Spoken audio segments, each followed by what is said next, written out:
Nah, Pak Berti kasih mungkin deskripsi dulu, Pak. Seperti apa sih, Pak, dampak perang modern ini? Ya, misalnya di antara Rusia dan Ukraina, Israel, Amerika Serikat, dan Iran sekarang ini terhadap lingkungan alam di bumi kita ini, Pak Berti. Kalau tadinya kepala kita bagaimana kita memanfaatkan bumi ini untuk kepentingan kita, maka sekarang kita harus berpikir bahwa bumi ini juga membutuhkan kita untuk dirawat, gitu.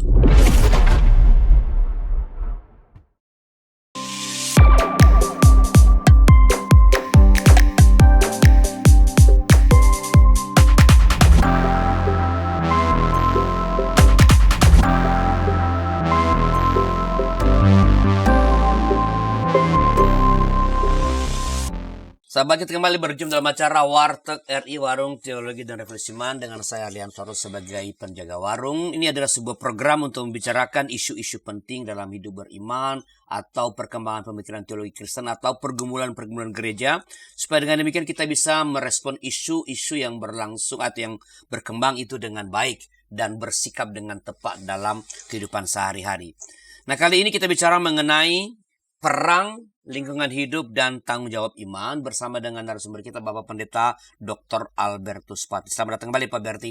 Terima kasih. Ya. Sudah diundang lagi. Pak Berti adalah pendeta GKI dengan basis di Jemaat GKI Maulana Yusuf Bandung. Dia pernah menjadi salah seorang ketua PGI, pernah menjadi salah seorang ketua Sinode GKI 2 periode kalau saya nggak salah ya. Lalu, pernah semuanya ya. Pernah menjadi, Tanda udah tua ya. Pernah menjadi ketua GKI Sinode Wilayah Jawa Barat, juga di Sinode Yesus Jawa Barat. Saya ingat saya juga 2 tahun, 2 periode. Dan sekarang beliau adalah menjadi ketua dari Yayasan Karsa. Apa sih Yayasan Karsa ini, Pak Berti? Kasih Persaudaraan Bangsa. Dia yayasan itu seperti Basnas. Jadi siapa yang memberikan sumbangan ke kami, satu CSR, kami keluarkan kwitansi, dan kwitansi itu bisa itu jadi tax deduction. Nah, duit yang kami dapatkan itu untuk membantu orang miskin di seluruh Indonesia. Pemberdayaan. Ya. Catat ya, Risma, pemberdayaan. Nanti kita bisa punya minta duit ini dari Karsan. Boleh. Ya, kita bicara mengenai perang, lingkungan hidup, dan tanggung jawab iman. Nah, seperti kita tahu, perang bukan saja membunuh manusia dan kemanusiaannya, tetapi juga menimbulkan persoalan ekologi yang akut. Ya. Soal kehancuran ekologis ini yang belum cukup dibahas ya dalam berbagai media. Ya. Padahal ini sangat penting bagi kelanjutan hidup manusia di planet ini.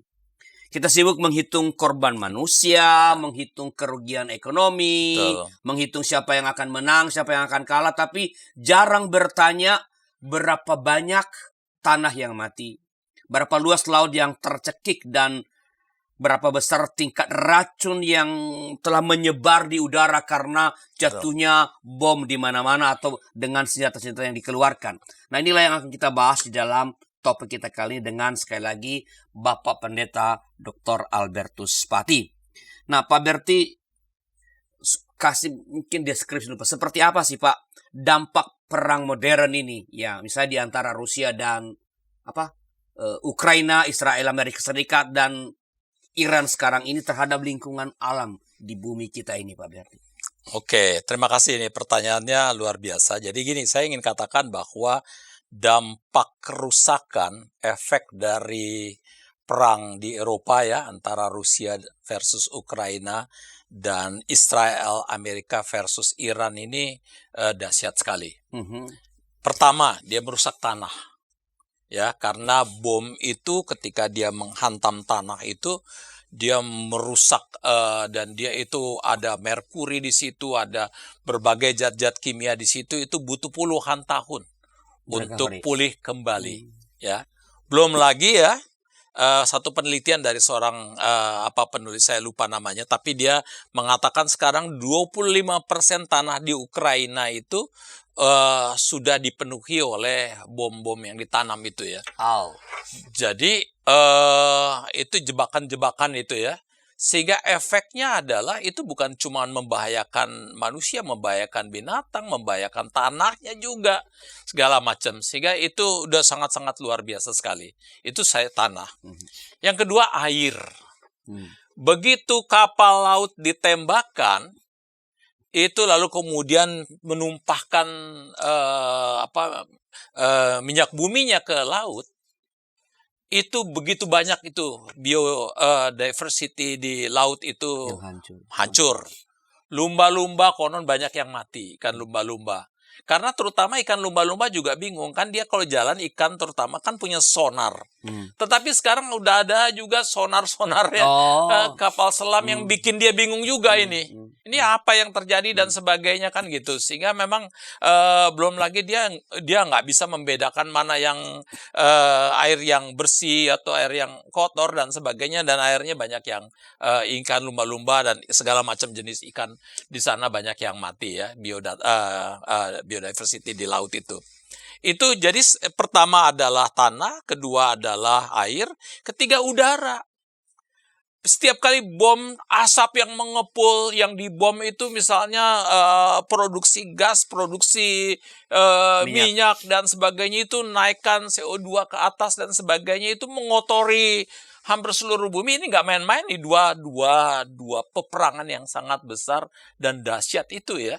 Sehingga memang itu membuat bumi ini hancur. Lalu yang ketiga adalah di dalam konteks berperang itu hutan-hutan hancur. Di Indonesia nggak usah perang juga, hutannya dihancurin sendiri kan. Untuk food estate dan sebagainya, tapi berapa kali food estate gagal. Tetapi sebetulnya kita ikut merusak bumi ini. Padahal kan gini, bumi itu kan seperti tubuh kita. Begitu kita hancurkan tangan kita misalnya, kita membuat tangan kita luka, seluruh tubuh itu terasa. Sama, bumi itu juga begitu. Ini kan pasti punya efek bagi seluruh kehidupan di planet ini ya. Sehingga memang oleh karena itu hutan-hutan hancur, segala macam. Belum lagi dia menciptakan efeknya adalah krisis ekonomi, krisis energi, krisis transportasi. Sekarang untuk transport kemana-mana aja udah susah. Mulai, iya. Ya, katanya kita cuma bertahan sampai kapan ini? Kita nggak tahu sampai kapan, tapi kalaupun kita bertahan. Sudah ada cara, jadi jangan kalau makanan sudah masak, matiin kompor. Sementara kalau saya punya usulan lebih bagus berarti, supaya menghemat gas di rumah itu, nggak usah masak. Jangan masak, makan di restoran. Oke, lanjut Pak. Itu jelas kelas menengah ke atas. Nah ini, jadi memang efeknya itu baik kepada tanah, kepada air, kepada udara, di hutan, di laut, sangat luar biasa. Segala macam hancur-hancuran dan sebagainya. Belum lagi krisis energi, krisis ekonomi, krisis transportasi. Ini efeknya sangat, kita menghadapi multi krisis. Ini luar biasa. Kalau dampaknya sedemikian hebat ya, mengapa isu lingkungan dalam konteks konflik bersenjata ini sering kalah disorot dibandingkan dengan isu kemanusiaannya, Pak Berdi? Itu soal relasi. Kita merasa nggak punya relasi dengan alam raya ini ya. Kita seperti terputus, kita hanya melihat bahwa alam ini cuma sebagai tempat kita tinggal, tempat kita eksploitasi, tapi kita nggak melihat bahwa kita ini sendiri sebetulnya bergantung pada alam dan alam juga bergantung pada kita.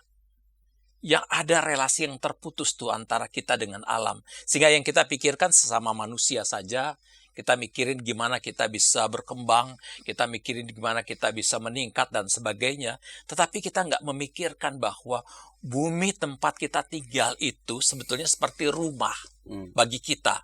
You hancurkan genteng di atas, kan gitu. Itu kan akan kena juga efeknya. Yes, kita sedang menghancurkan rumah kita sendiri sebetulnya. Dan ini yang kita seringkali miss di dalam pikiran kita. Kita anggap bumi itu bukan apa-apa dan bukan siapa-siapa. Padahal dia, kalau di dalam konteks begitu banyak kebudayaan lokal, dia ini ibu kita, gitu ya. Kan gitu. Yang kita harus jaga. Kalau kita nggak jaga ibu kita, maka kita juga akan mati. Kan gitu ya. Nah ini ada keterputusan relasi antara kita dengan bumi ini. Ini yang bikin kita nggak terlalu peduli. Betul. Berarti ini kembali soal paradigma teologi yang tumbuh berkembang dianut oleh manusia atau oleh misalnya sebelah gereja. Betul. Seperti apa sih paradigma teologi yang hidup dalam gereja berkaitan dengan lingkungan dan alam atau alam semesta ini, Pak Berti? Sebetulnya ada beberapa, tapi saya ingin katakan ya mempersempitnya jadi 4 aja ya. Okay. Yang pertama yang kita bisa sebut sebagai paradigma eksploitasi. Oke.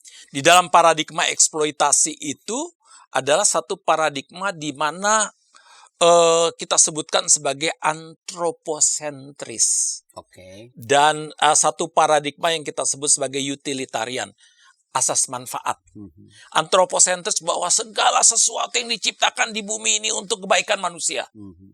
Kan gitu. Pokoknya kita bisa mengeksploitasi habis-habisan sepanjang itu bermanfaat manusia, angkat aja. Kan gitu ya. Dan ini sehingga yang tadi bilang ada keterputusan antara kita dengan bumi ini. Karena kita mau mengeksploitasi dan sebagainya. Dan manusia itu kan nggak pernah puas. Gitu ya. Siapa yang bisa memuaskan Seolah manusia? kehancuran bumi itu tidak ada pengaruh dengan kita. Tidak ada pengaruh. Dia berpikir pokoknya aku eksploitasi. Aku hantam hutan-hutan kita dengan segala macam untuk tanam kelapa sawit. Kan gitu ya. Padahal itu kan, padahal bumi ini sudah memperlihatkan efek menghancurkan bumi, efek dari eksploitasi tadi, itu terjadi perubahan iklim. Tapi kita kan menutup mata dan kita menutup telinga terhadap segala sesuatu yang sudah desain oleh bumi ini. Kita kan nggak peduli. Jadi pada tanda-tanda yang diberikan bumi. Sudah, kita nggak pusing itu segala macam. Sehingga banyak juga efeknya adalah kita sebagai pendeta juga jarang juga jadinya bicara tentang ekologi, ekosistem di dunia lingkungan alam, karena kita juga mengalami keterputusan. Kan teologi kita ini terlalu antroposentrik juga, kan gitu ya, yang berpikir cuma hanya tentang manusia. Itu yang pertama. Yang kedua adalah paradigma yang kita sebut sebagai koeksistensi. Jadi kita udah mulai sadar ini bahwa antara manusia dengan bumi ini ada jaringan yang saling menopang, ya, jaringan yang saling mengisi dan melengkapi. Kita butuh memelihara bumi supaya bumi nanti memelihara kita. Itu ada jaringan yang luar biasa sekali. Sehingga memang kita tahu, kita sadar sekali, ya, bumi ini harus kita rawat, kita harus jaga karena kita sendiri bagian dari bumi dan bumi itu bagian dari kita. Hal yang ketiga, itu yang disebut sebagai paradigma penata layanan. Ini khas Kejadian kira-kira. Ini kita diminta oleh Tuhan bukan sekedar tinggal dan mengeksploitasi, tapi memelihara bumi, menjaganya. Kita boleh makan apapun, kita boleh minum apapun, tapi kita mesti jaga supaya dia tetap ada berkesinambungan, berkelanjutan. Betul, berkelanjutan. Jadi ini efek penata layanan. Jadi oleh karena itu bumi ini bukan milikmu, tapi ini adalah sesuatu yang dititipkan oleh Tuhan kepadamu untuk kamu jaga. Karena Tuhan sudah menciptakan bumi ini begitu baik, maka kau harus menjaga supaya tetap baik. Kira-kira gitu ya. Itu adalah paradigma yang kita sebut sebagai penata layanan. Nah, ada satu paradigma terakhir yang kita sebut sebagai ekologi integral. Sebetulnya ekologi integral itu satu paradigma yang kalau boleh dikatakan satu paradigma yang dikeluarkan mendapatkan inspirasi dari pikirannya Paus Fransiskus. Paus Fransiskus pernah menuliskan yang namanya satu traktat atau yang disebut Laudato Si. Nah, di dalam pikiran dia adalah begini. Bumi, kita harus punya relasi antara manusia, bumi dan Tuhan. Ya. Relasi itu harus kita jaga.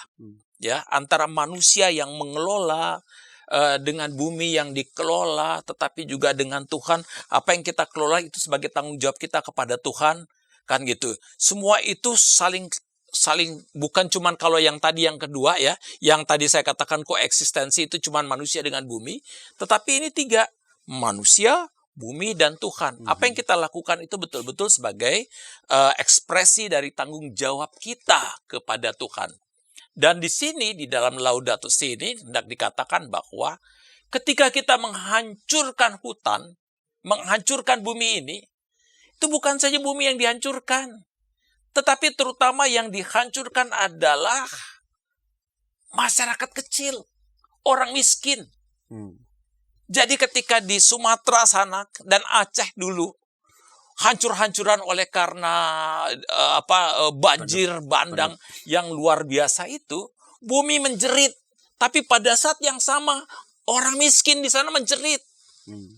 Jeritan orang miskin adalah jeritan bumi, dan jeritan bumi adalah jeritan orang miskin. Dan pada saat itu Allah juga menjerit. Karena melihat ciptaannya dihancurkan. Itu kira-kira. Jadi ini ada 4 paradigm tadi yang justru ada di dalam kehidupan orang Kristen, tapi yang paling akhir itu adalah diinspirasikan Oleh Paus. oleh Paus Franciscus, Paus yang sebelumnya ya. Memang dia seorang yang pintar dan cerdas sekali.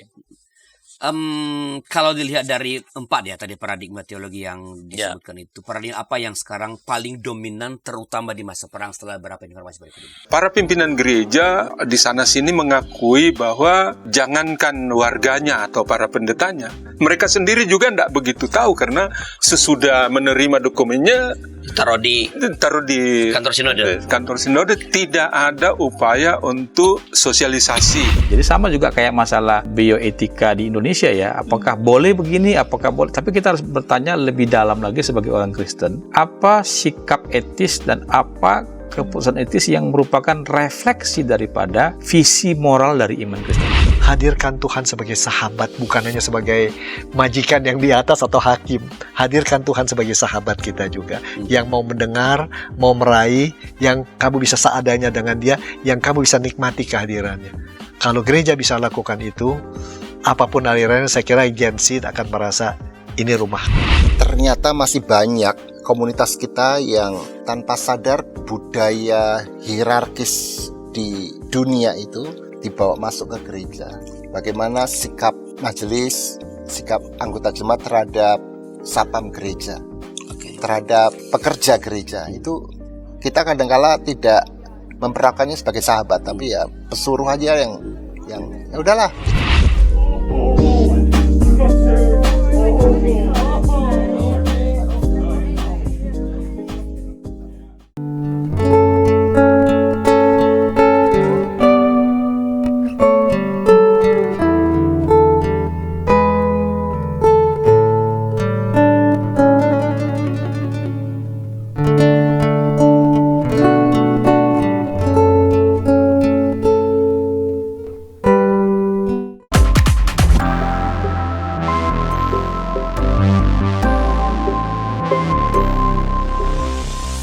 Masih dalam Warteg RI, Warung Teologi dan Refleksi Iman, dengan saya Leon Florus sebagai penjaga warung, dengan narasumber kita Bapak Pendeta Dr. Albertus Pati. Kita sedang berbicara tentang perang, lingkungan hidup, dan tanggung jawab iman. Bila ada komentar atau pertanyaan, silakan tuliskan di kolom komentar. Nanti tentu Pak Pendeta Albertus Pati akan merespon pada waktunya. Kita lanjut ya Pak Berti ya. Tadi saya mengintikan pertanyaan dari 4 paradigma yang tadi Bapak sudah jelaskan itu. Kalau dilihat mengamati perang, apa yang paling dominan di antara paradigma itu di dalam, terutama di masa-masa perang seperti sekarang ini, Pak? Oke, jadi memang kalau kita sebut yang paling dominan sekarang sebetulnya paradigma yang antroposentrik utilitarian yang pertama tadi. Tapi ada sedikit pergeseran nih. Kalau di dalam paradigma antroposentrik yang utilitarian itu tadi kita bicara tentang manusia, ya, yang manusia sebagai pusat. Maka sekarang ini sedikit pergeseran, manusia siapa ini? Kekuasaan politik, ya, yang jadi pusat semua. Jadi yang orang pikirkan bukan hancurnya laut, bukan hancurnya udara, bukan hancurnya tanah, bukan hancurnya lingkungan alam, hutan, dan sebagainya. Yang orang pikirkan sekarang adalah kemenangan. Sepanjang aku bisa menghancurkan lawanku dan aku memperoleh kemenangan, maka aku sukses. Dia nggak pusing dengan hancurnya lingkungan hidup dan sebagainya. Nah, kekuasaan ini terimplementasi di dalam alat-alat perang yang militeristik. Oleh karena itu sebetulnya yang ada sekarang adalah utilitarian yang militeristik sebetulnya. Militeristik juga, militeristik dengan teknologi yang luar biasa. Yang sambil ngopi hanya mencet, di sana hancur. You nggak perlu lihat hutan yang berantakan, nggak perlu lihat laut yang habis-habisan, lumba-lumba yang mati banyak. You nggak perlu lihat udara tercemar, karena semuanya cuma lihat di screen. You nggak pernah tercium bau darah. Nggak pernah melihat wajah-wajah yang menderita dan mati. Karena you pencet, begitu you pencet selesai, di dalam screen Anda tulisannya eliminated. Udah selesai, dia udah mati. Udah. Jadi you bisa sambil ngopi, sambil mencet-mencet, sambil ketawa-ketawa. Tidak ada relasi sama sekali. Dan itu yang terjadi militeristik dengan kecanggihan yang peralatan yang luar biasa, yang sambil mencet-mencet, you nggak perlu terlibat dengan segala macam. Pokoknya orang di sana udah mati. Kan gitu. Jadi ini udah perang modern sekarang di mana nggak ada keterlibatan emosi lagi. Kan gitu ya. Nah, efeknya bukan saja tidak ada keterlibatan emosi pada korban manusia, bahkan korban alam pun dia nggak lihat. Dia nggak lihat bahwa hasilnya berantakan sekali dunia ini. Dia sedang menghancurkan bumi, tempat di mana dia tinggal ini. Jadi yang sekarang sebetulnya yang sedang berkuasa adalah utilitarian yang militeristik ini. Dan ini apa artinya? Artinya bahwa di balik ini semua sebetulnya kita menghadapi satu krisis yang dahsyat. Krisis apa itu? Bukan sekedar krisis air, krisis udara, atau krisis tanah. Tapi di ujung dari segala sesuatu ini adalah krisis moral. Orang betul-betul udah nggak punya ukuran moral lagi, nggak punya lagi rem. Pokoknya orang sekarang pencet-pencet, bunuh-bunuh segala macam, hancurkan segala sesuatu. Karena yang dipikirkan cuma satu, menang. Aku bisa menghancurkan lawan saya, dan sebagainya. Jadi memang kita ini mengalami krisis yang luar biasa. Dan celakanya krisis moral yang luar biasa yang terjadi adalah ketika manusia semakin modern. Manusia merasa dia semakin beradab. Tapi justru semakin beradab, yang terjadi bukannya dia menciptakan alam yang makin baik, bukannya anggaran-anggaran makin bagus, tetapi justru anggaran untuk untuk menjaga pemeliharaan bumi makin banyak, tapi justru anggaran senjata makin melonjak. Ini kan ada satu ironis yang luar biasa di tengah-tengah kehidupan manusia yang mengklaim diri sebagai beradab.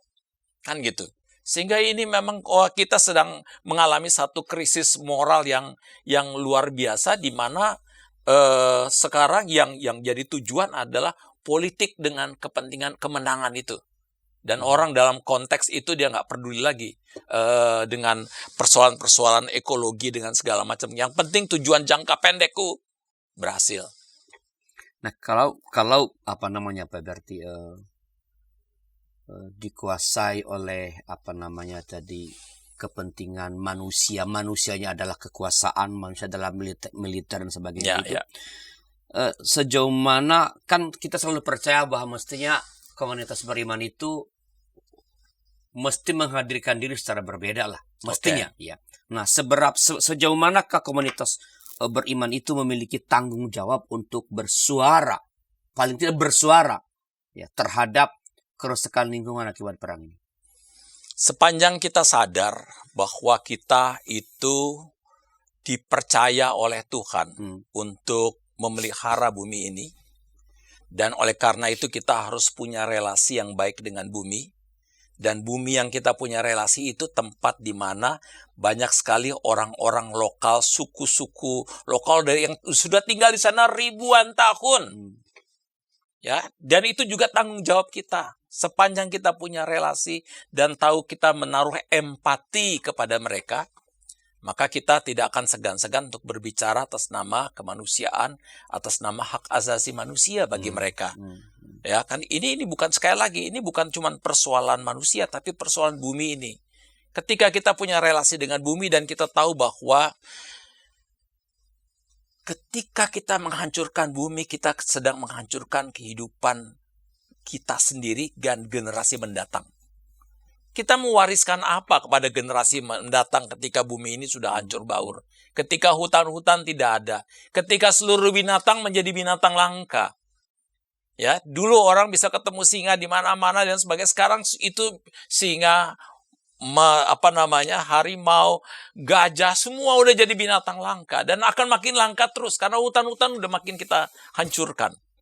Melalui perang-perang ini berapa banyak burung yang migrasi ke tempat lain. Ya, berapa banyak biodiversity yang kita musnahkan itu. Semua menjadi langka. Selama ini kita mendapatkan obat-obatan itu dari tumbuh-tumbuhan yang ada di hutan.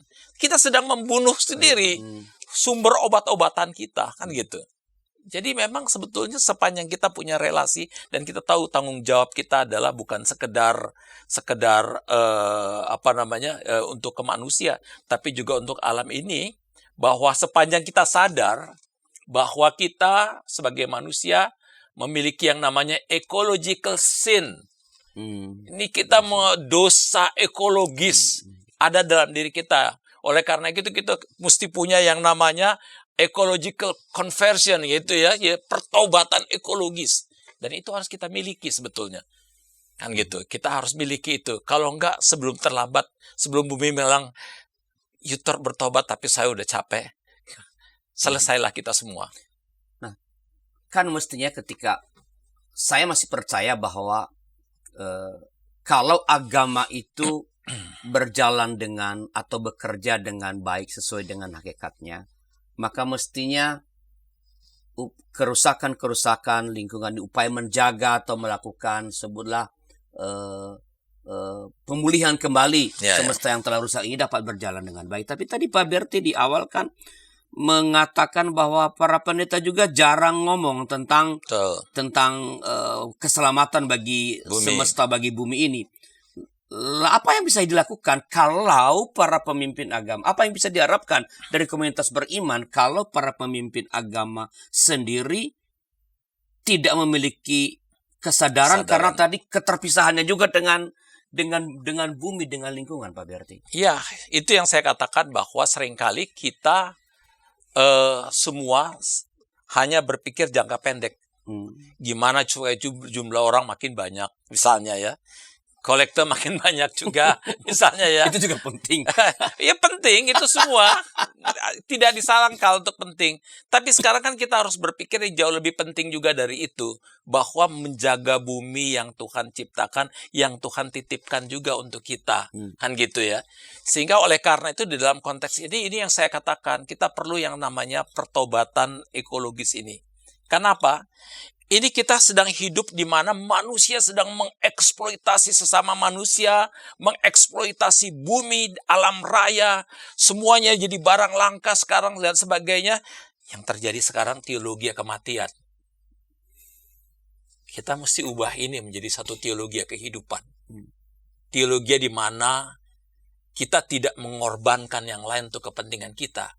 Sebaliknya, kita berkorban untuk kepentingan semua. Kita bukan hadir untuk mendominasi, tapi kita hadir untuk melayani. Nah, disitulah panggilan kita sebagai orang Kristen. Kita bukan hadir di sini, bukan untuk sekedar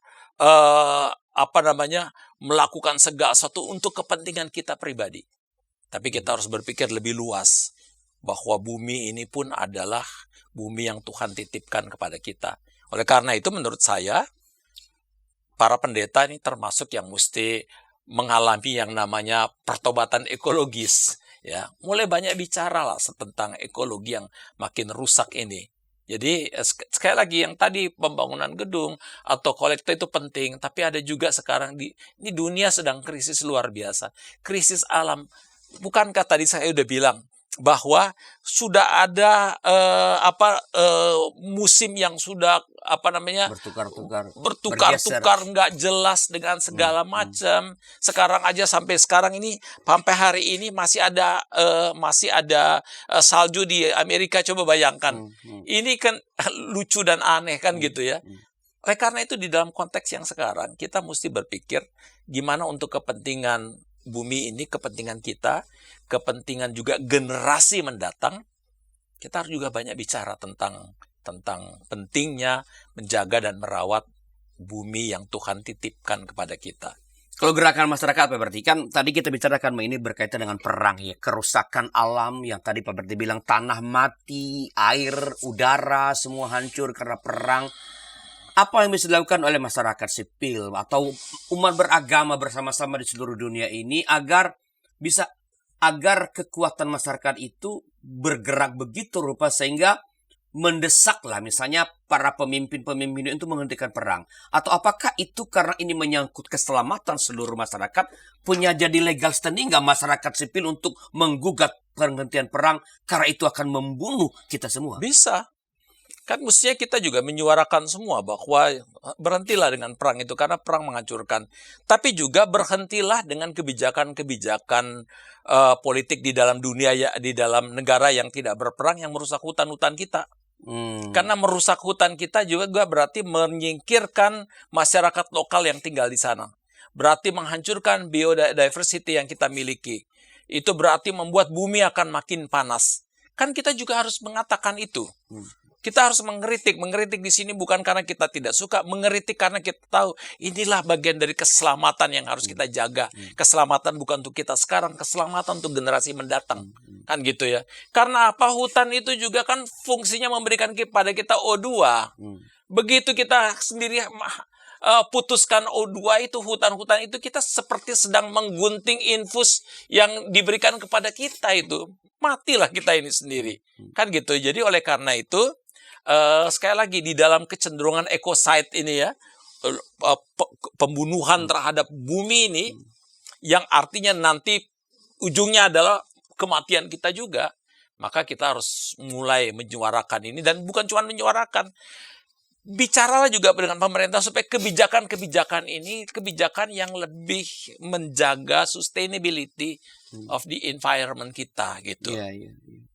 Ya, kemarin kan ketika ke Papua itu kan udah seruan dengan mengatakan kita membuka hutan-hutan Papua untuk lumbung beras nasional. Tuh. Pada saat yang sama kita menghancurkan lumbung orang Papua dalam merusak itu. Betul. Ya, jadi mereka makan ubi, sekarang kita mau bikin beras, gimana kan gitu ya.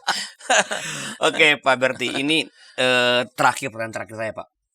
Di tengah krisis moral tadi kan soal perang, soal kekuasaan, Ya.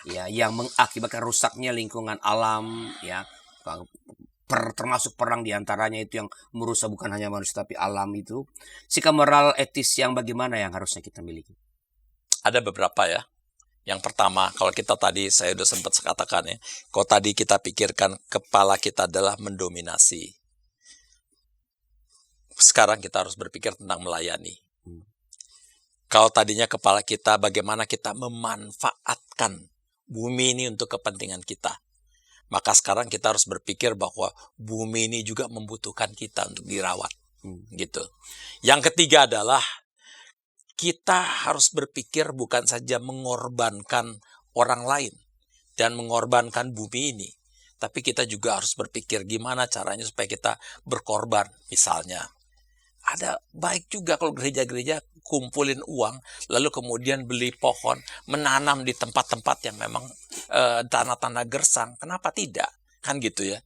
Kita penuhilah semua itu dengan pohon-pohon dan tanah ya di tanah-tanah yang gersang, tanah-tanah yang sekarang ini mungkin tidak punya tumbuh-tumbuhan. Ini kan bagus. Itu kan untuk kebaikan kita juga. Kan gitu. Kita upayakanlah supaya terjadi kesuburan tanah ini. Kita bersikap kritislah terhadap kecenderungan orang untuk mengeksploitasi kebijakan-kebijakan, untuk mengeksploitasi hutan dan sebagainya.